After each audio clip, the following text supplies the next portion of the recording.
Bueno, estamos aquí con Charles Powell. Charles, ¿cómo estás? ¿Qué tal? Muy bien, muchas gracias. Muy bien.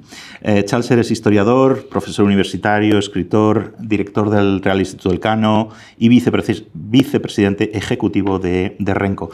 Y tienes nuevo libro. Tienes un nuevo libro que se llama en inglés A King Abroad, The Diplomacy of Juan Carlos of Spain. No sé si tienes ya un título pensado en español. Pues no me está resultando fácil encontrarlo, pero se va a llamar algo así como Monarquía y Diplomacia, la acción exterior del rey Juan Carlos. Muy bien.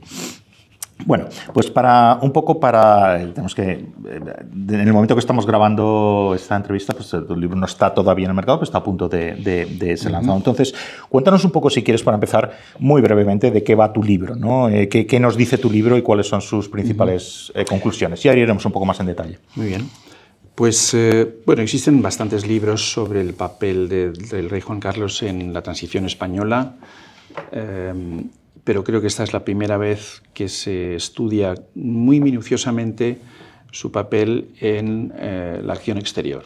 O sea, este libro se centra básicamente en la dimensión exterior del reinado de don Juan Carlos, básicamente arrancando en el momento de su proclamación como príncipe de España y sucesor de Franco en el año 69. Hay un primer capítulo, de hecho, sobre la etapa 1969-75, porque mi argumento es que ya entonces don Juan Carlos empezó a preparar no solamente la transición, sino sobre todo la aceptación de la nueva monarquía parlamentaria por parte de los actores externos, ¿no? Fundamentalmente las democracias, las grandes democracias liberales europeas y estadounidense.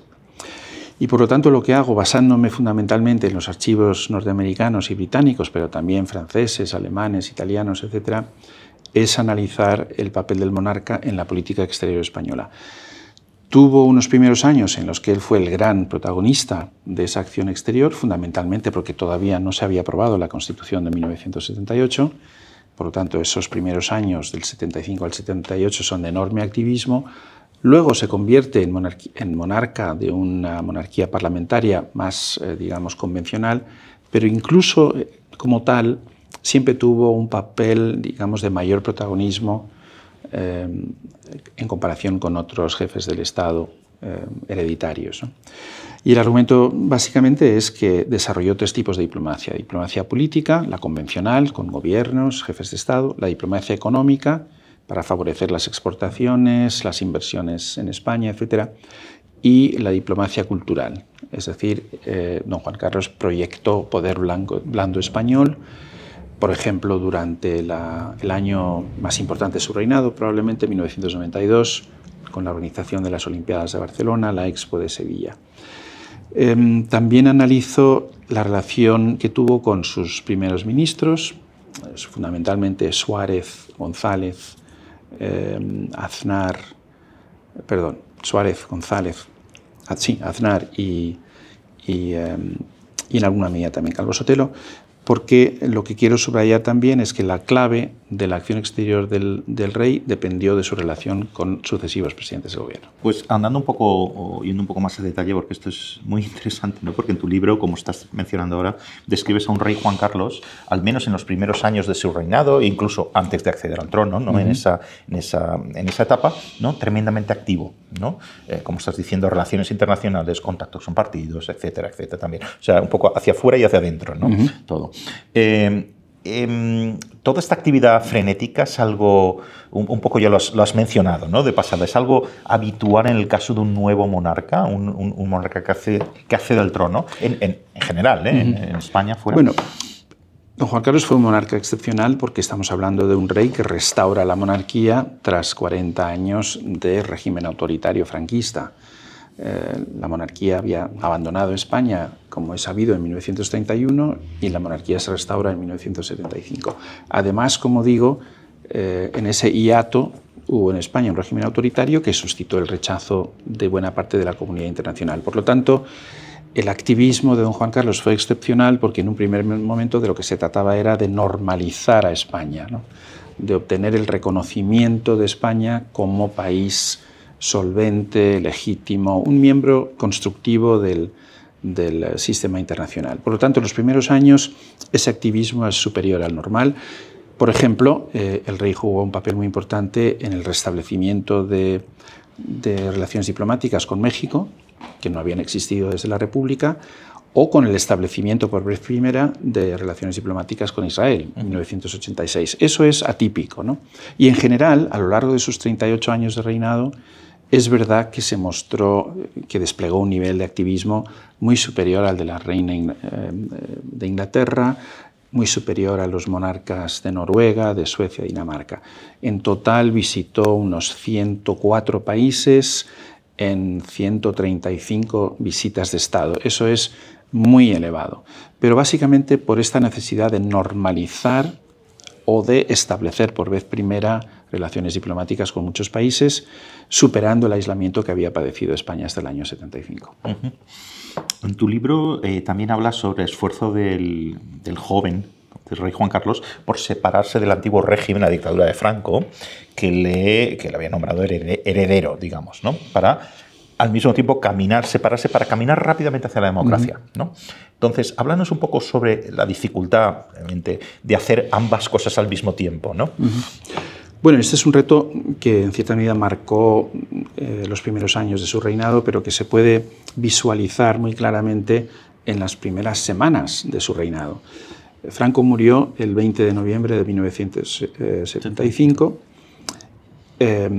y el dilema para don Juan Carlos era cómo separar el funeral de Franco y su propia proclamación como jefe del Estado por parte de las Cortes franquistas de su investidura. Y al final lo que hizo fue introducir una pausa de aproximadamente una semana, de tal manera que su proclamación, el funeral y su proclamación tuvieron lugar el 21 y el 22 de noviembre, y su investidura tuvo lugar el 27 de noviembre. De tal manera que al funeral de Franco y a su proclamación en las Cortes pudieron asistir pues, Imelda Marcos en representación de su marido, Ferdinando Marcos, el dictador filipino, o el general Augusto Pinochet, mientras que a su investidura, casi una semana después, acudieron el duque de Edimburgo, el presidente alemán Walter Scheel, el presidente de Francia, Valéry Giscard d'Estaing, es decir, 3 representantes de los países democráticos más importantes del mundo. Y todo esto lo hizo Juan Carlos. Él estaba solo en esos momentos, prácticamente no tenía asesores, no podía apoyarse todavía en los ministros, porque los ministros eran todavía los de Franco, y esa es una actividad diplomática que realizó él prácticamente a solas. Es que todos estos movimientos que describes, ¿no? Estas iniciativas, ¿no? Los españoles, los de entonces, pero sobre todo los de ahora, entendían ese esfuerzo del rey Juan Carlos por, como decíamos, alejarse rápidamente del franquismo para caminar igual de rápidamente a la democracia, pero todo sin poder renegar inmediatamente por las fechas que estás diciendo, que literalmente se solapaban, ¿no?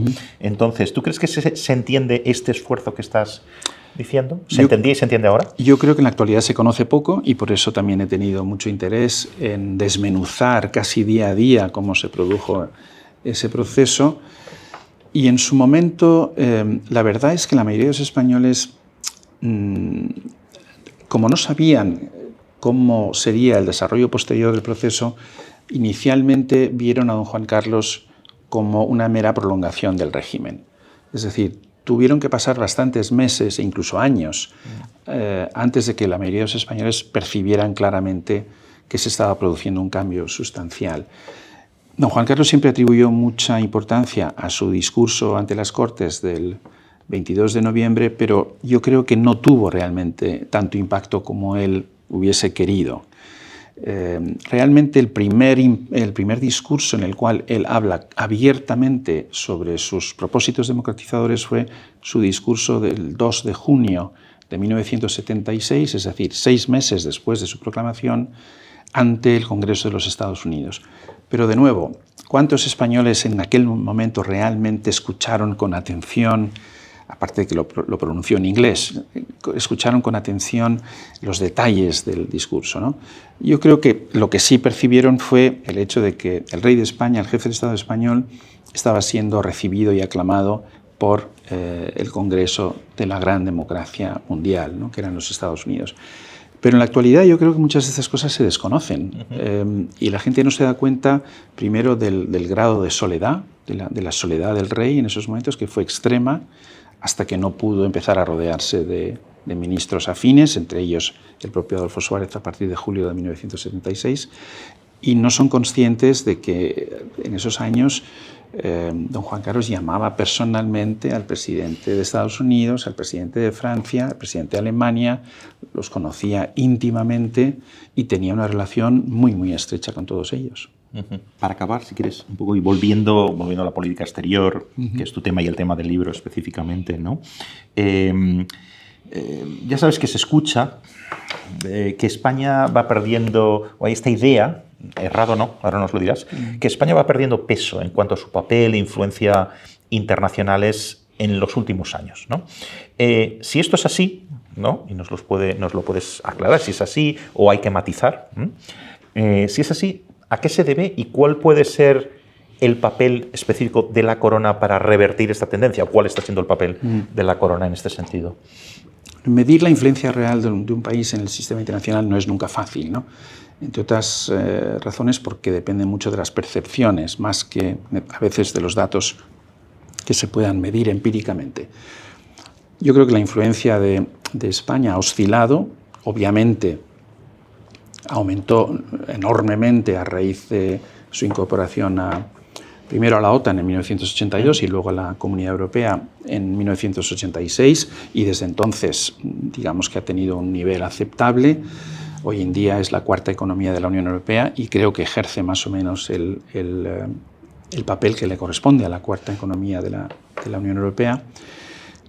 Es verdad, sí, creo que sí cabe afirmar, ¿no?, que la polarización y la fragmentación políticas que padecen las instituciones españolas son negativas, ¿no?, a la hora de garantizar una proyección exterior eficaz.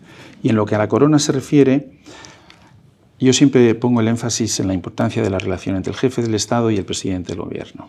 Históricamente, volviendo ahora al análisis del rey Juan Carlos, pero es aplicable al reinado de don Felipe VI, históricamente, cuando el rey y el presidente del Gobierno han trabajado en tándem, han trabajado de forma conjunta, bien compenetrados, y cuando han sabido maximizar esa compenetración, el resultado en ocasiones ha sido excelente, ¿no? Estoy pensando sobre todo en los años 90, en la época del rey Juan Carlos y de Felipe González. Cuando no existe esa coordinación, esa compenetración, esa complicidad, el sistema se resiente y la capacidad del rey para colaborar con el gobierno en esta tarea de proyectar la influencia española más allá de nuestras fronteras es menor. Muy bien, pues muchas gracias, Charles. Recordemos el título de tu libro, de momento todavía en inglés, veremos cuál es en español, que es The King Abroad, The Diplomacy of Juan Carlos of Spain, 1969-2014. Muchas gracias, Charles. Gracias a vosotros.